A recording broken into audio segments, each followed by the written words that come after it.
I don't know whether I've got this in my mind somewhere or what, but I can only remember my grandfather one time, and I think his funeral was in Frankfurt. Yeah.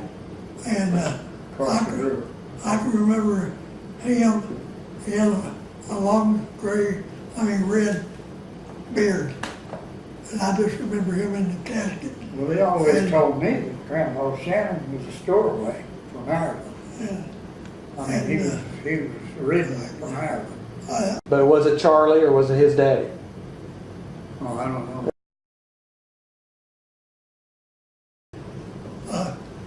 Well, I didn't walk or talk until I was about 6 or 7 years old almost. I had infantile paralysis, and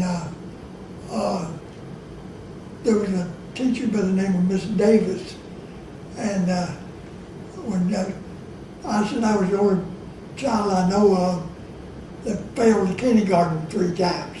I mean, nobody could understand me, so they wouldn't take me. I went to Ashland, and Miss Davis was at Ashland School.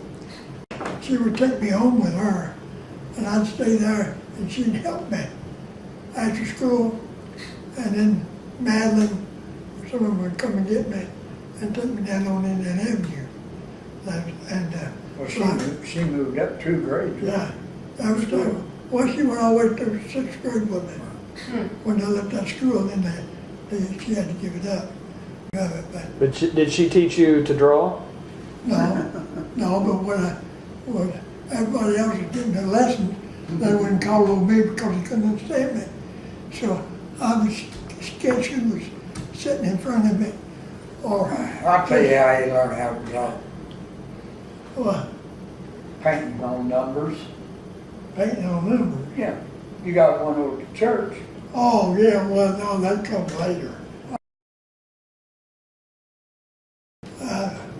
All thing I know was that she would get after me and make sure that we stay in the house because Mother was at work and she left word for us not to get out of the house. And so she kind of ruled a roost, and that was back when you take a can and fill it half full of water and then go around and sprinkle your floor and then sweep, you know. And she tried to clean the house up that way for Mother. And as far as picturing Madeline when she was small, I only remember one picture of her, and that was taken on Delaware, and she had square bangers.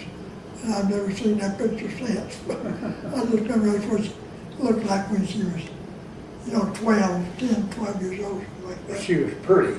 And this was real pretty. Yeah. And she was self-taught. Yeah. Nobody told her what to do or no dates. If she had a date, he did what she wanted to do. And that was her life. I fixed her. She would go to Woodland Park and have a date, and the boyfriend would be walking her home, and I was a cripple, and I had a leg, kind of hard to walk and everything, and we'd have to be home at 9 o'clock, and I'd refuse to walk. Oh, she'd get so mad, and her boyfriend had to pick me up and put me on his back, and he carried me all the way to Indian Avenue for Woodland Park. That's a little mean thing I used to do, yeah. She played volleyball with She the played park. volleyball. She played, They go down to Pyramid Park and play. yeah. And if they lost, everything went fine. But if they won, they'd have to fight their way home. Yeah. That place down there, fight them every time. Where is that? Down off Manchester Manchester Street, Street. Yeah. down the bottom. It was rough, boy. It was rough. There used to be a police officer here in Lexington. His name was, he was called Stinky Davis. That's what he went by. So after he died, I guess, was Stinky Davis. What it was, they said, when he was little, he was raised down in Arstown, He said he stunk so bad that Davis boy, they called him Stinky Davis. And they called him out all the way up. And I was talking to him one time, and he told me, he said, Carl, he said, you don't know how it is. He said, boy, when I grew up, said, down the bottom, said we didn't have anything. And said, I remember one night, said somebody was in the house, and said, our mother said, Paul, wake up. So I said, what is it? Said, there's somebody in the house. So Paul said, well, be real quiet, so maybe you'll lose something.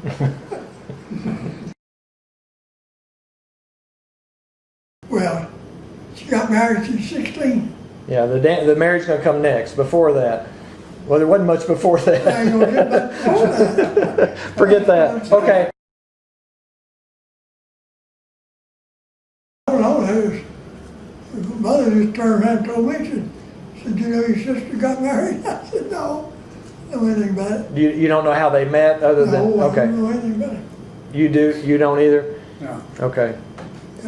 first time I'd heard anything about it. Well, I would say, what, 2 or 3 weeks? I don't know. I mean, one of them real fast things is just, she was married, I think it said 2 or 3 weeks before Mother found it out. And she'd been getting up every morning like she was going to school. And she wasn't, she was going to where they had a room, you know. And so that's the only thing I know about it. I know later on, she lived down in Frankfurt during that flood, and my brother went down there to dinner to see about her, and they wouldn't let anybody in on account of the flood. And he said he cut a piece of paper out and wrote press or something on it, stuck it in his hat, went down there and told him he was with her leader officer here, and they let him in, and he got on a boat. When he found Madeline, she was on top of the house with the baby in her arms, holding on to the chimney. And he went up and got her on the boat. They went over top of the bridge. Yeah, over top of the Water bridge. was up over the bridge. I'll tell you one rule, a telephone better not ring. But I'm telling you, you know, she'd have a boyfriend call her, and he'd call right sometime. That phone better not ring. They were strict on that. Strict on 2 things that was, everybody was there at 5 o'clock to eat. Everybody was there at 12 o'clock noon. See,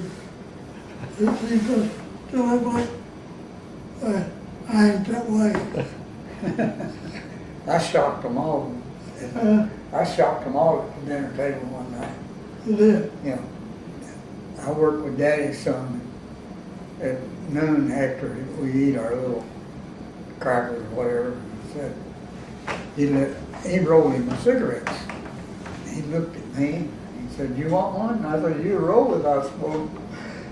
So at night at the table, when after we got through eating, Daddy said back and he let him a cigarette up, and I got me one. I lit it up, and Mother like that. I smoked a cigarette right there in front of him. I was going to say about how what you had when we grew up as kids. They don't play like they do now. We played cowboys and Indians, and my mother was really good at trying to entertain us.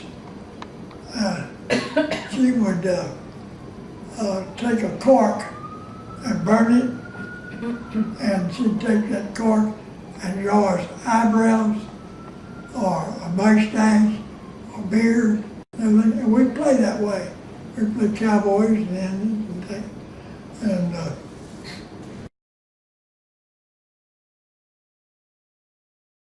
we were raggedy little old kids. The street we lived on was poor.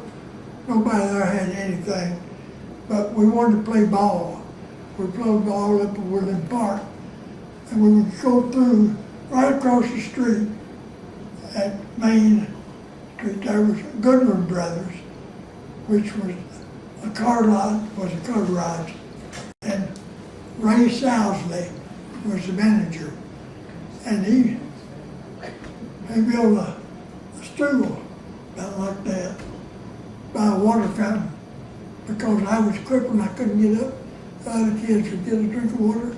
I couldn't get up there, and he put the stool up there. Well, later on, we got a little older. He furnished us our ball clothes and things. So we had this named our ball club was Goodman Brothers. I think we won state championship once or twice too, over that. I know they didn't give me a mask. I know I got hit in the face a lot. I was a catcher. Yeah. No mask.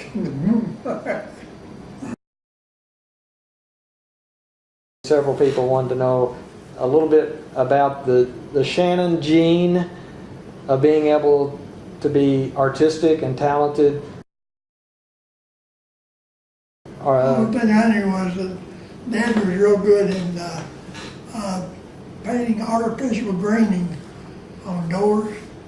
He used to do all the door work and everything for the Phoenix Hotel a long time ago. Well, in the 30s, I caned chairs, and I sit out in the backyard and cane chairs, and mother worked at the hotel. And she said, now you be sure you watch them beans, don't let them burn, that's our supper. So I cane chairs out in the backyard. I'm still trying to work on this art. I'm trying to answer the question that they want. So the creativity gene is mostly self-taught. Yeah. You said your dad, Papa did. Dad's good in paints Uh-huh. and grain stuff and paint things or design stuff. Now he can take and like Coleman does stained glass. Well, Dad did a thing that's not like that, not near what he's doing, but he would take a rag, about 5 different shades of paint, and just get each rag different like this, then just go over a window like that. You'd be surprised how the color you get in there.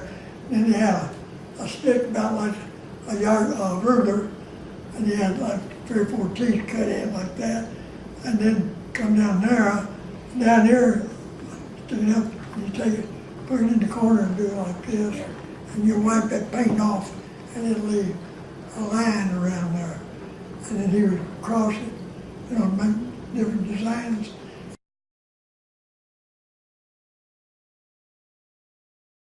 I picked it up myself. And it's all just, I never had any schooling in it.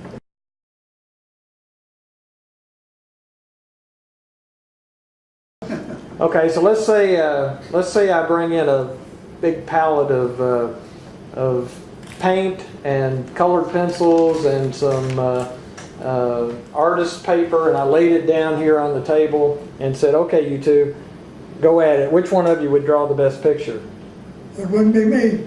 I can't do In your day. Oh, I don't know about that.